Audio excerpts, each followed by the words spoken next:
Bayangkan ini, dalam 30 menit, arsitektur keamanan yang selama ini menjaga Anda tetap aman sejak 1949, tiba-tiba lenyap. Ini bukan naskah film, bukan spekulasi. Malam ini, Eropa telah berubah. Para pejabat veteran NATO, orang-orang yang sudah melihat segalanya, mereka gemetar. Dan ini bukan kiasan loh, mereka benar-benar ketakutan. Mereka sudah mengantisipasi skenario ini di atas kertas, ya di dalam bunker-bunker, tapi tidak pernah benar-benar percaya ini akan terjadi. Jika Anda ingin memahami momen krusial yang sedang kita hadapi ini, pastikan Anda mengikuti pembahasan mendalam kami. Malam ini, kita akan membedah pidato 30 menit dari Vladimir Putin yang mengubah segalanya. Kita akan lihat tuntutannya, reaksi NATO, dan mengapa 30 hari ke depan mungkin jadi yang paling berbahaya sejak krisis misil Kuba. Mari kita mulai. Oke, mari kita bedah ini. Jadi Putin muncul di televisi pemerintah, tanpa pengumuman, tanpa kemegahan apapun. Hanya dia, sebuah meja, dan sebuah pesan yang mengguncang dunia.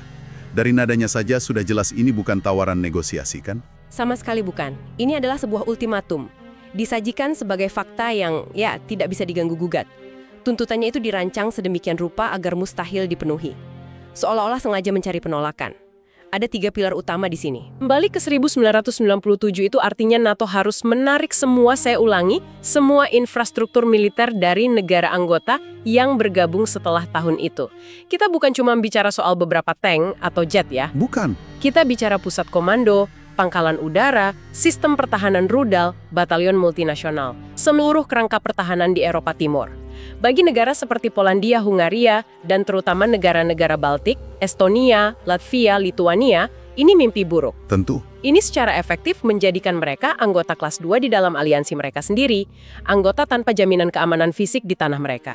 Pasti ada dampak psikologisnya juga ya. Maksud saya, bagi Polandia atau Latvia, keanggotaan NATO itu kan bukan cuma aliansi, tapi juga penegasan identitas mereka sebagai bagian dari Eropa. Tuntutan ini seolah mau menyeret mereka kembali ke... Tepat sekali. Anda menyentuh inti masalahnya. Ini serangan terhadap kedaulatan dan sejarah mereka. Nah, poin kedua dari ultimatum ini sama fundamentalnya. Jaminan yang mengikat secara hukum bahwa Ukraina dan Georgia tidak akan pernah jadi anggota NATO. Dan ini langsung menabrak prinsip inti NATO kan? Kebijakan pintu terbuka itu. Betul. Itu ada di pasal 10 Perjanjian Washington. Yang intinya aliansi bisa mengundang negara Eropa manapun yang mampu memajukan prinsip-prinsip perjanjian. Kenapa prinsip pintu terbuka ini begitu sakral bagi NATO? Kenapa mereka nggak bisa bilang, oke lah, demi perdamaian, kita nggak akan terima Ukraina? Karena kalau mereka melakukan itu, NATO berhenti jadi aliansi sukarela berdasarkan nilai-nilai bersama. Dan berubah menjadi klub eksklusif di mana keanggotaannya ditentukan oleh veto dari negara non-anggota. Dalam hal ini Rusia. Itu akan jadi pengkhianatan ya? Tentu. Dan secara efektif mengakui bahwa Rusia punya zona pengaruh di Eropa. Sebuah konsep era perang dingin yang seharusnya sudah mati. Putin mau menutup pintu itu, menguncinya, dan membuang kuncinya. Lalu tuntutan ketiga yang kelihatannya lebih teknis tapi sama berbahayanya. Zona larangan latihan. Benar. Putin menuntut semua latihan militer NATO dalam jarak 300 km dari perbatasan Rusia harus dihentikan. Coba kita visualisasikan. Anda ambil peta, tarik garis 300 km dari perbatasan Rusia. Itu kena semua negara Baltik dan sebagian besar Polandia. Puan NATO untuk berlatih mempertahankan wilayahnya sendiri. Ini seperti bilang ke petinju, kamu boleh punya gym, tapi nggak boleh latihan di dalamnya. Bagaimana bisa mempertahankan sebuah negara kalau tidak pernah diizinkan latihan di sana? Jadi kita punya 3 tuntutan yang mustahil, ditambah lagi dengan tenggat waktu. 30 hari. Dan ancaman terselubung itu, konsekuensi teknis militer. Nah, itu frasa yang membuat para pejabat di seluruh Eropa berkeringat dingin. Dalam bahasa Kremlin, teknis militer itu eufemisme untuk perang. Ini semua terdengar sangat ekstrim. Namun, yang benar-benar membuat komunitas intelijen waspada bukanlah tuntutan itu sendiri, melainkan apa yang terjadi, atau lebih tepatnya tidak terjadi sebelum pidato itu. Apa yang membuat keheningan Moskow kali ini begitu menakutkan? Ini poin yang menarik. Biasanya kan sebelum agresi besar, ada semacam pemanasan ya. Kita lihat di Georgia 2008 atau aneksasi Crimea 2014. Persis. Di masa lalu agresi Rusia itu punya pola yang bisa diprediksi. Selalu ada ritmenya. Pertama, latihan militer besar-besaran. Kedua, bombardir propaganda di media pemerintah untuk siapkan publik domestik. Ketiga, selalu ada dalih diplomatik, betapapun tipisnya. Saya ingat di Crimea narasinya kan melindungi penutur bahasa Rusia. Dan munculnya pria hijau kecil itu. Badan-badan intelijen barat pasti sudah terbiasa membaca pola-pola itu. Tapi kali ini, yang ada hanya keheningan. Total. Tidak ada pembicaraan diplomatik. Menteri Luar Negeri Sergei Lavrov, yang biasanya sangat vokal, bungkam. Yang paling mengkhawatirkan, media pemerintah Rusia tiba-tiba senyap. Para analis menyebutnya pemadaman naratif. Tidak ada lagi acara bincang-bincang yang mengobarkan semangat perang. Tidak ada. Tidak ada dokumenter patriotik. Kosong. Bukankah seharusnya kita lega ya? Bukankah itu pertanda baik? Justru sebaliknya. Dalam kode Kremlin, keheningan seperti ini jauh lebih menakutkan daripada kebisingan. Kebisingan itu untuk persuasi. Keheningan berarti keputusan telah dibuat. Perdebatan sudah selesai. Keheningan berarti mesin perang sedang bersiap untuk membuat suara yang memekakkan telinga. Dan saat Kremlin bungkam, telinga elektronik barat mulai mendengar sesuatu. Di sini situasinya jadi sangat menegangkan. Benar. Saat media Rusia diam, intelijen sinyal barat, kemungkinan besar NSA dari Amerika, mulai mendeteksi lalu lintas tidak biasa tinggi-tinggi. Ini adalah lonjakan komunikasi terenkripsi antara markas besar militer di Moskow dan unit-unit strategis di lapangan. Jadi ini bukan sekedar email atau panggilan telepon biasa. Jauh dari itu, mereka mengaktifkan protokol dan frekuensi yang tidak pernah digunakan sejak hari-hari paling menegangkan Perang Dingin di tahun 80-an. Ini adalah saluran komunikasi yang dijaga untuk senario terburuk. Protokol ini hanya keluar kalau Rusia sedang bersiap untuk tindakan militer besar.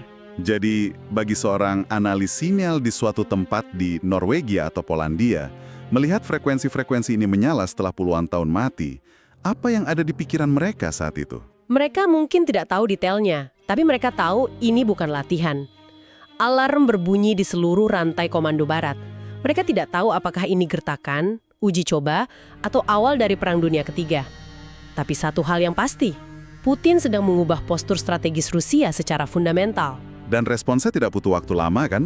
NATO yang sering dikritik lamban, bergerak dengan kecepatan luar biasa. Kecepatan yang belum pernah terjadi sebelumnya. Kurang dari 4 jam setelah pidato Putin, Dewan Atlantik Utara, badan pengambil keputusan utama NATO, sudah bertemu. Ini menunjukkan tingkat kepanikan dan kesiapan yang ada. Ada detail penting di sini. Pertemuan ini diadakan di bawah pasal 4, bukan pasal 5 yang lebih terkenal. Kebanyakan orang tahu pasal 5, serangan terhadap satu adalah serangan terhadap semua. Tapi pasal 4 ini seberapa sering dipakai? Ini poin yang sangat penting. Pasal 5 itu tombol perang. Pasal 4 di sisi lain adalah bel alarm. Mekanisme konsultasi ketika anggota merasa keamanannya terancam. Cara formal untuk bilang, kita dalam masalah serius, ayo bicara sekarang. Dalam 75 tahun sejarah aliansi, pasal 4 hanya pernah diaktifkan 7 kali. Ini yang ke-8 dan yang paling serius. Dan bahkan sebelum pertemuan itu selesai, Amerika sudah bergerak. Ini detail yang luar biasa. Pentagon mulai memindahkan aset militer sebelum Putin selesai bicara. Ya, ini menunjukkan kualitas intelijen mereka.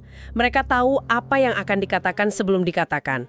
Dan pergerakan aset ini bukan sekedar simbolis. Kita bicara tentang aset kinetik yang sangat mampu.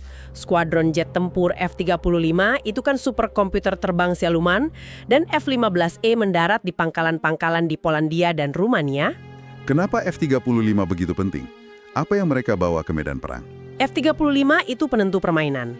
Kemampuan silumannya memungkinkannya beroperasi tanpa terdeteksi. Kehadirannya saja sudah merupakan pesan strategis yang sangat kuat.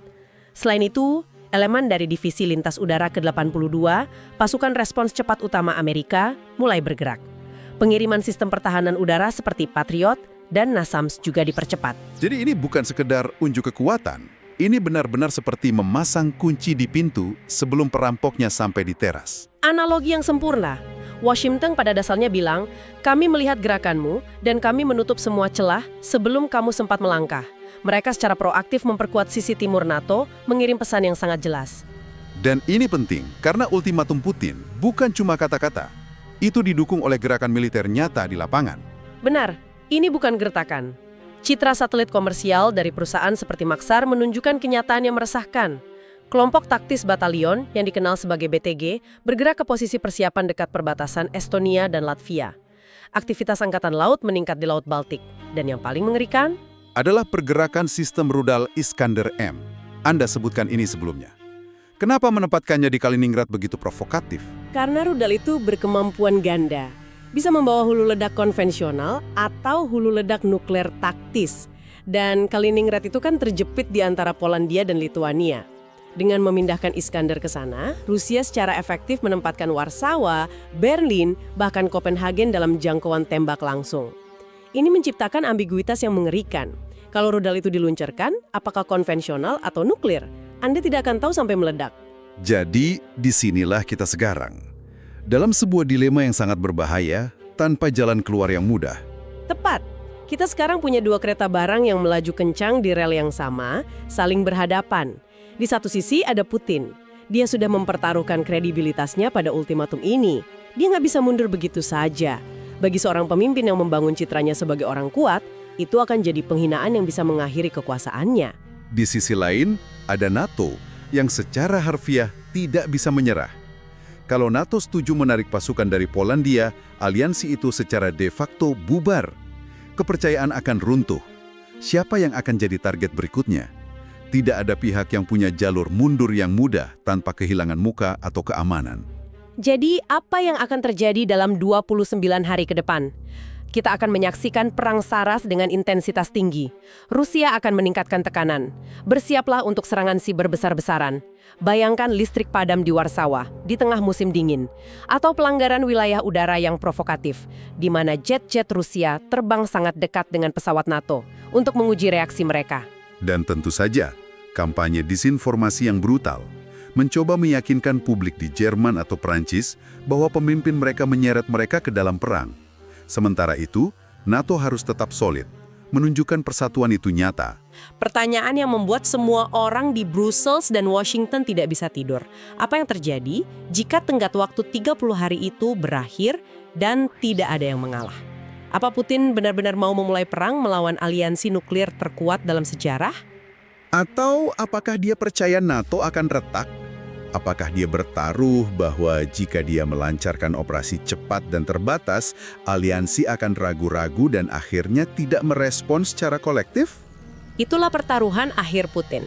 Dia bertaruh bahwa ketakutan kita akan perang lebih besar daripada komitmen kita terhadap kebebasan. Dia bertaruh bahwa masyarakat Barat terlalu nyaman, terlalu terpecah untuk berkorban demi negara-negara yang jauh. Selama 30 tahun terakhir, kita hidup dalam apa yang disebut liburan dari sejarah. Malam ini, sejarah telah kembali. Jadi, saat Anda mengikuti berita dalam beberapa minggu ke depan, jangan hanya dengarkan kata-kata para politisi. Perhatikan pergerakan pasukan. Perhatikan keheningan di antara pernyataan. Jam telah mulai berdetak, dan bagi Eropa, ini mungkin akan menjadi bulan Januari terpanjang dalam ingatan mereka.